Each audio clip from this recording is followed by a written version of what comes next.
Hi, my name is Anna Beers. I'm the volunteer coordinator with Voices for Children of Carroll County. Voices for Children is the local court-appointed special advocate program. We're a volunteer-based program that trains volunteers from advocates for children that have been abused and neglected and now are in the foster care system. We have the CASA volunteer, and that is everyday citizens. You don't need to have a special background or anything. They go through a 30-hour training and learn all the basics of what they need to do as a CASA volunteer. And what the CASA volunteer does is assigned a child that's been in the court system and been removed from their home, and they get to know the child one-on-one to see what they want for their future. And the volunteer's job is to make sure that the child's best interest is protected in court. So they work with the child and they work with anyone who's involved in the child's life to make sure that when they provide a report to the court, that the child can be in a safe and permanent home as soon as possible. We also have other volunteers that help us with fundraising and events.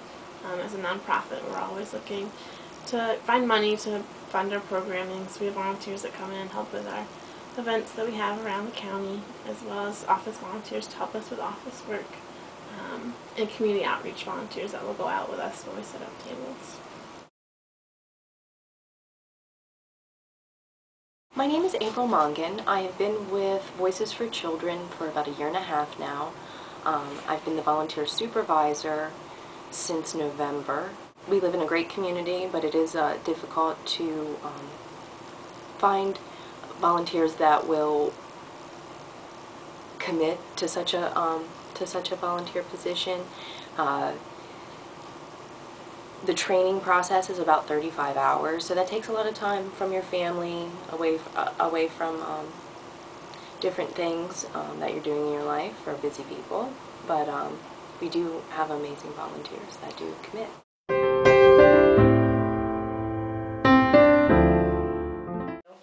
Mary McFeely, and I am a volunteer. I work for CASA. I'm a court-appointed special advocate.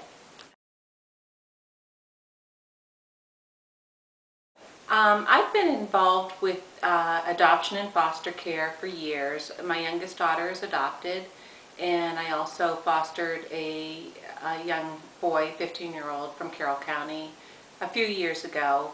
And when I decided that I didn't want to adopt any more children or foster any more children, I wanted to still stay involved, and this was a great way to do that. I've had 3 different families. One was an infant with special needs. She had many health problems, and the mother was unable to take care of her, get her appropriate care. So the foster mother eventually did adopt her, and she's thriving to date. Another family is a young child, a little girl that was in a residential facility. She has since come home and is living with her mother and siblings and is doing very well. In fact, the court has released her to her mother full time. I love to advocate for children because I think a lot of times, even though the court system is there, DSS is there, social services, there are still a lot of things that drop through the cracks. So I feel that by helping them, I'm doing a great service.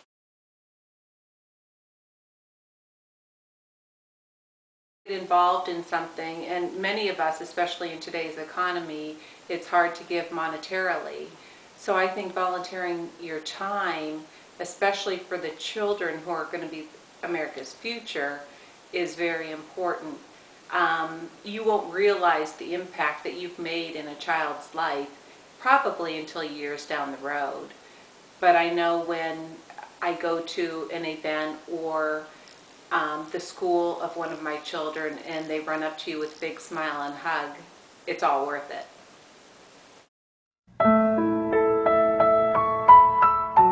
I've been involved with the foster care system for years, and many times they'll tell you, the Department of Social Services or somebody will tell you you can't do this or you can't do that. I never take no for an answer, especially when it comes to the rights of a child. And many times, if you pursue whatever you feel strongly about, you're able to help that child in ways others haven't been able to. Any child that's been through being removed from their home deserves a casa, deserves someone to be there, one-on-one support when they've had dozens of strangers come into their lives and a lot of disruption in their lives, someone to be there, a constant support, and someone they know that they can count on and is going to be their voice in court.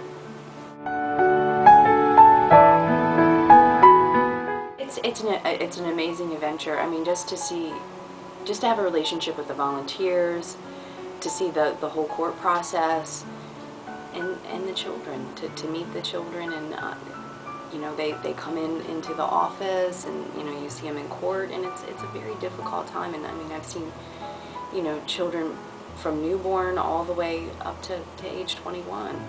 It's a wide range, and what we're doing here is really speaking for them.